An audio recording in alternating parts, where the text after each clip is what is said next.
Hello बच्चों, देखिए इस क्वेश्चन में क्या कह रहा है। A system has two charges Q A and Q B. देखो बच्चों, ये जो दोनों के दोनों चार्जेस हैं, इन दोनों का मैग्नीट्यूड सेम है। बस एक पॉजिटिव है और एक नेगेटिव चार्ज है, बस इतना ही है, पर दोनों का मैग्नीट्यूड सेम है। Okay, located at point A. एक ये जो क्यू ए चार्ज है ये ए पॉइंट पे लोकेट है, और ये क्यू बी चार्ज है ये बी पॉइंट पे लोकेटेड है। अब ये ए पॉइंट का जो कोऑर्डिनेट ये हमें दे रखे हैं, ठीक है, और ये बी पॉइंट के कोऑर्डिनेट भी हमें दे रखे हैं।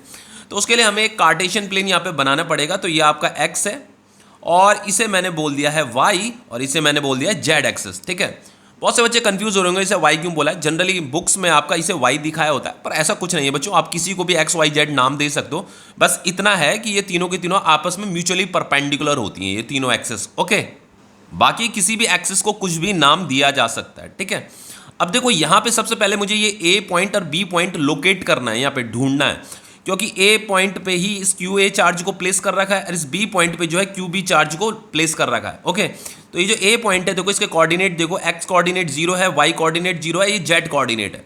तो -15 सेंटीमीटर का मतलब ये है कि ये ए पॉइंट जो है निगेटिव जेड एक्सिस पे लाई कर रहा है, 15 सेंटीमीटर की डिस्टेंस पे लाई कर रहा है। तो उसके लिए मुझे सबसे पहले यहाँ पे निगेटिव जेड एक्सिस बनानी पड़ेगी। तो ये तो आपकी पॉजिटिव जेड एक्सिस है, तो यहाँ पे ठीक इसके अपोजिट में क्या होगी, आपकी नेगेटिव जेड एक्सिस होगी। ठीक है, यहाँ पे ये हो गई आपकी नेगेटिव जेड एक्सिस। अब ये देखो नेगेटिव 15 सेंटीमीटर ये एक्स जेड कोऑर्डिनेट है। ओके, तो ऑरिजिन से -15 सेंटीमीटर के डिस्टेंस पे ये क्या है, आपका ए पॉइंट लोकेट कर रहा है। तो यहाँ से मतलब ये 15 सेंटीमीटर, मान लो यहाँ पे ये यहाँ से लेकर के यहाँ तक ये 15 सेंटीमीटर हो गया आपका। ठीक है, नेगेटिव जेड एक्सिस में ये 15 सेंटीमीटर की डिस्टेंस पे ऑरिजिन से, ये ऑरिजिन है आपका। ठीक है, यहाँ पे आपका ये ए पॉइंट लोकेट है, और इसी ए पॉइंट में क्या है, आपका क्यू ए चार्ज है, और क्यू ए चार्ज की वैल्यू दे रही है 2.5 × 10⁻⁻7 कूलम। ओके, उसी तरीके से बच्चों ये जो बी पॉइंट है, बी पॉइंट जो है ये पॉजिटिव 15 सेंटीमीटर लिखा है, इसका मतलब वो पॉजिटिव जेड एक्सिस पे लाई कर रहा है 15 सेंटीमीटर की डिस्टेंस पे। तो इस ऑरिजिन से ये पॉजिटिव, ये मान लो यहाँ से लेकर के यहाँ तक का डिस्टेंस क्या है, आपका 15 सेंटीमीटर है। यहीं पे क्या है आपका, ये बी पॉइंट लाई कर रहा है, और यहीं पे आपका क्यू बी चार्ज है जिसकी वैल्यू निगेटिव में है, निगेटिव 2.5 × 10⁻⁻7 कूलम।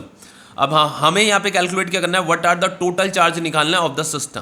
तो सबसे पहले किसी भी सिस्टम का जो टोटल चार्ज निकाला जाता है ना, किसी भी सिस्टम का टोटल चार्ज ऑफ सिस्टम, उसका जो फॉर्मूला होता है वो फॉर्मूला ये होता है बच्चों कि उस सिस्टम के अंदर जितने भी टोटल चार्जेस होंगे ना, उनको जस्ट हमें ऐड कर देना होता है। जैसे इस सिस्टम के अंदर ये जो दोनों चार्ज हैं किसी सिस्टम को फॉलो कर रहे हैं, तो इस सिस्टम के अंदर दो चार्ज हैं यहाँ पे, तो हम क्या करेंगे ना, जस्ट ऐड कर देंगे, Q A plus Q B करना है।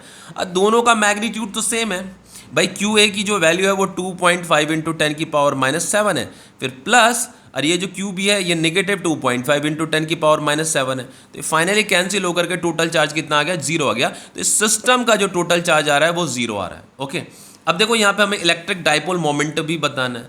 तो बच्चों सबसे पहली बात, ये जो आपके दो चार्ज है ना, ये दोनों पेयर ऑफ चार्ज जो है, दोनों का मैग्नीट्यूड भी सेम है, और ये अपोजिट नेचर के भी हैं। तो इस प्रकार का जो पेयर ऑफ चार्ज होता है इसे इलेक्ट्रिक डाइपोल बोला जाता है। क्या बोला जाता है, इलेक्ट्रिक डाइपोल।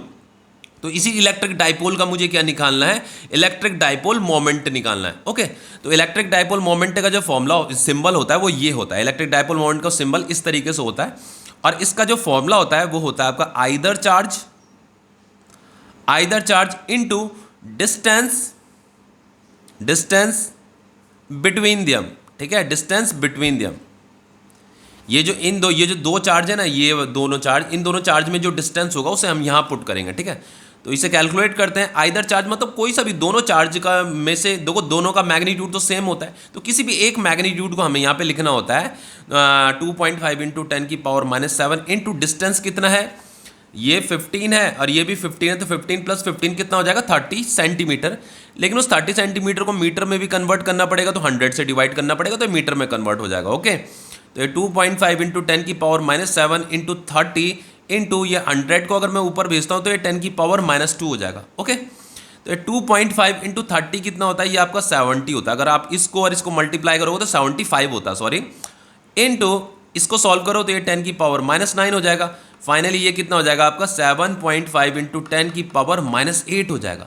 ये आपका इलेक्ट्रिक डाइपोल मोमेंट निकल गया है, लेकिन इलेक्ट्रिक डाइपोल मोमेंट आपका एक वेक्टर क्वांटिटी होती है, उसकी डायरेक्शन भी होती है। तो इलेक्ट्रिक डाइपोल मोमेंट की डायरेक्शन जो होती है हमेशा नेगेटिव चार्ज से, ये नेगेटिव चार्ज है आपका, नेगेटिव चार्ज से पॉजिटिव चार्ज की तरफ होती है, from negative charge to positive charge होती है। तो इलेक्ट्रिक डाइपोल मोमेंट की डायरेक्शन ऐसी होगी, मतलब नेगेटिव चार्ज से पॉजिटिव चार्ज की तरफ होगी। तो इस डायरेक्शन को हम ये कह सकते हैं, ये बी पॉइंट है, ये ए पॉइंट है, तो अलोंग बी ए हम लिख सकते हैं, ठीक है। तो यहाँ पे डायरेक्शन भी आपको लिखनी होती है, बस यहाँ पे डायरेक्शन भी लिख दीजिएगा कि अलोंग बी ए। इलेक्ट्रिक डाइपोल मोमेंट की डायरेक्शन क्या होगी, अलोंग बी ए होगी। तो ये क्वेश्चन आपका कंप्लीट हो गया है।